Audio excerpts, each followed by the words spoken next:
Hello friends, I am Abhishek Sharma, first year MBBS student at SJP medical college Bharatpur. तो आज हम बात करने हैं कि नीट जो है 5 मई को है, तो उससे 2 दिन पहले मैंने सोचा आपसे रूबरू होने का मौका मिल जाए। तो अब बचे हैं 2 दिन, जो पढ़ लिया वो पढ़ लिया, अब तो कोई ज़्यादा पढ़ने की कोई ज़रूरत नहीं है। अब यह टाइम है आपका रेस्ट करने का, तो आराम से रेस्ट के, क्योंकि जो होना था वो हो गया। अब तो 5 मई को पेपर में ही देखा जाएगा।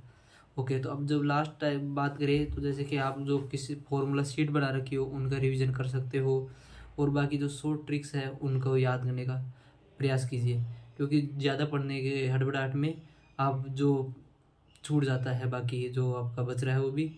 ओके, तो जो 5 मई को है वो आप बढ़िया से एग्ज़ाम देना। और आपके एडमिट कार्ड आ चुके हैं, तो सब अपना एडमिट कार्ड निकलवा लीजिए, और एडमिट कार्ड की 2 फ़ोटो होनी चाहिए।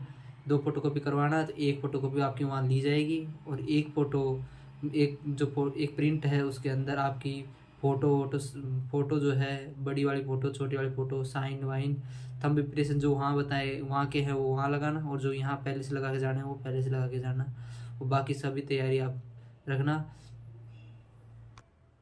आपका जो पेपर है वो 3 घंटे 20 मिनट का होगा, जो कि 2 बजे से लेकर 5:20 तक होगा।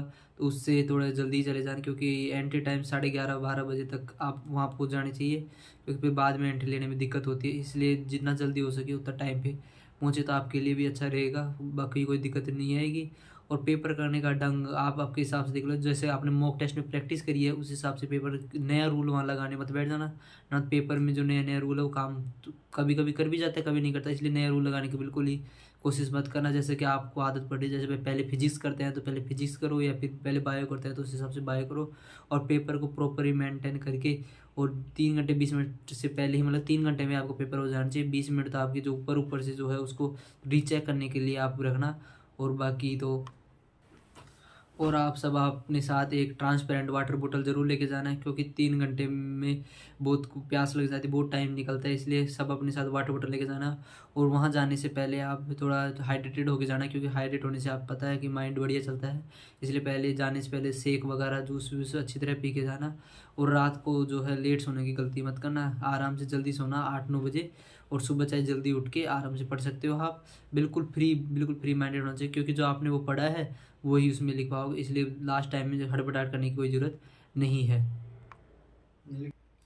और इस बार का पेपर जो देखा गया सूत्रों के अनुसार वो इस बार इजी बता रहे हैं, तो इजी बताने का मतलब कि कट ऑफ हाई जाएगी, इसलिए इजी पेपर है, इजी पेपर ही लोगों को मरवाता है। इसलिए इजी पेपर को इजी की तरह ही सोल्व करना, ज़्यादा उसको हावी होने की ज़रूरत नहीं है। आराम से इजी पेपर को बिल्कुल अच्छे तरीके से फ्री माइंडेड होकर सोल्व करना है, क्योंकि इजी पेपर में जल्दी जल्दी सोल्व करने से क्वेश्चन गलत होने के चांसेस रहते हैं।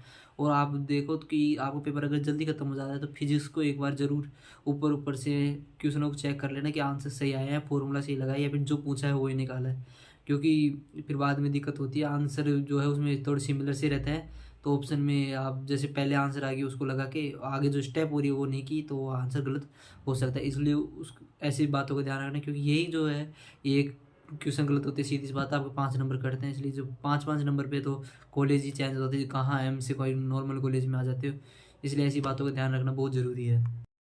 इस बार एनटीए ने अपने एडमिट कार्ड में एक चीज़ और बताई है कि जो आपके लिए जो बायो वर्क, मतलब कि किसी को अगर टॉयलेट वॉयलेट पानी पीने जाना है, वो आप फर्स्ट ओवर, जो शुरुआत के फर्स्ट ओवर उसमें भी नहीं जा सकते, और जो लास्ट का जो ½ एन आवर बच रहा है उसमें नहीं जा सकते। इसलिए तो बीच बीच का जो टाइम है उसी में जा सकते हो, जो शुरुआत में बिल्कुल भी नहीं जाना होता और लास्ट में भी नहीं जाना होता है। तो इस बात का जरूर ध्यान रखना, पहले से ही फ्री होकर जाना इन सब चीज़ों से, क्योंकि फिर ये चीज़ें अगर आप उन्हें जान देते तो फिर आपका माइंड डिप्रेशन वगैरह वो चीज़ हो जाती है।